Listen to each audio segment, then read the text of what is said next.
it. So we're talking a little bit about the US stuff, and I know that, as you're a bit younger when you were coming into, your success already. Was there ever any kind of universities in the US that were like emailing you, messaging you, and was there any hard decisions around that versus being, signing with Nike? I think I probably got in touch with US colleges when I was, because they start talking to you like English schools and stuff, don't they? So I was like 14. That's quite young. Like I was not going to college until you're 18. Yeah. But I think they're trying to like plant the seed by writing nice and early. And I did look at Oklahoma State, but then I've always wanted to go to LA, so I was just looking at LA because it's LA. But that was it really. I think for me, I had everything I needed in the UK. There wasn't really a need for me to go away, although I quite like the idea of being abroad. Like I don't really get homesick. I have everything I need here in really sunny, warm Wigan. Wigan. Was it, so you said that you went through a coach change in the past couple of years. Was that ever, because obviously you're still young now, and when people go to the US you're normally 17, 18, and so was that ever again like a UCLA or something like that where you're like, well, maybe, like obviously you've had some success and had the times to show that you could probably go to any of those universities? It wasn't, I'm not gonna lie, I didn't really look at US that much. Plus you do always hear these little horror stories as well.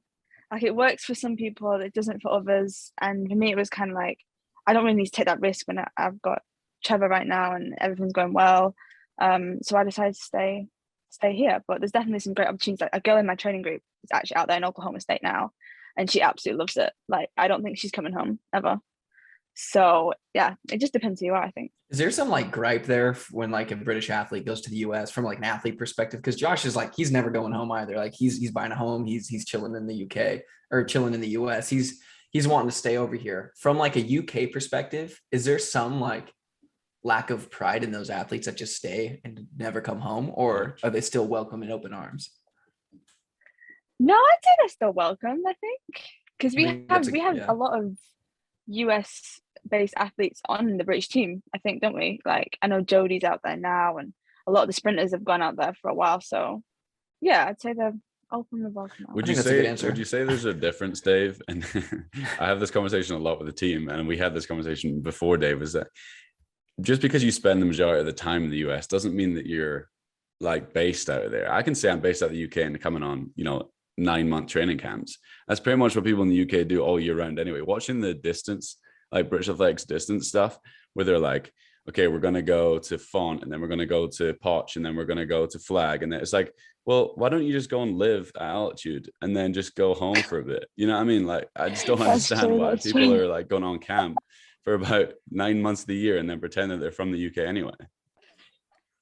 Dave, you never got recruited to the UK universities, Yeah, and UK universities never reached out to me. I barely had the opportunity to talk to It's US not a thing, schools. is it? They don't do that, do they? I was gonna say. Josh was going for an easy roast there. But yeah, so you're this has nothing to do with our script at all, but for unis, like, do you still compete under unis? Isn't that what it's called? Is that Jake? You sound horrible saying unis, mate. Unis. You still compete at unis?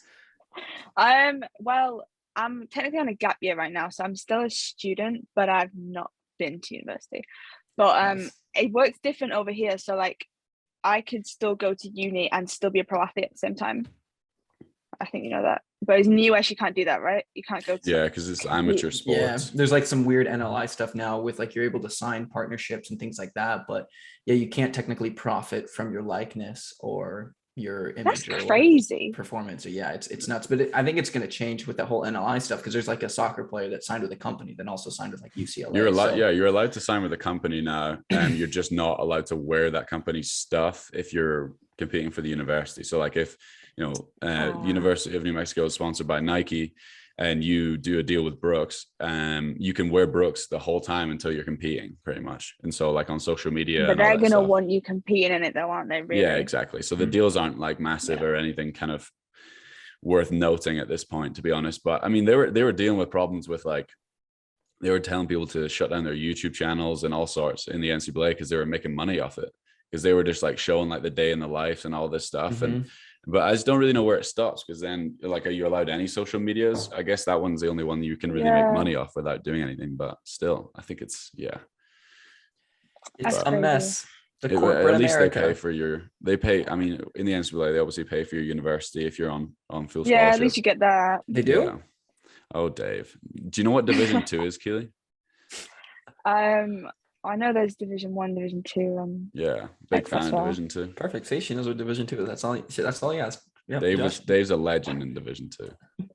Oh, okay. A legend. I don't get that. Do you compete in different, like if there's Division 1, do you go against like D1 schools, and then Division 2 you go against? Yeah, so a brief Division history 2 lesson schools. on Josh and I is we raced one time in college, and it was like a meet where Josh set the NCAA record that's now been absolutely smashed. Mine's still standing as the Division 2 record because I was a better athlete.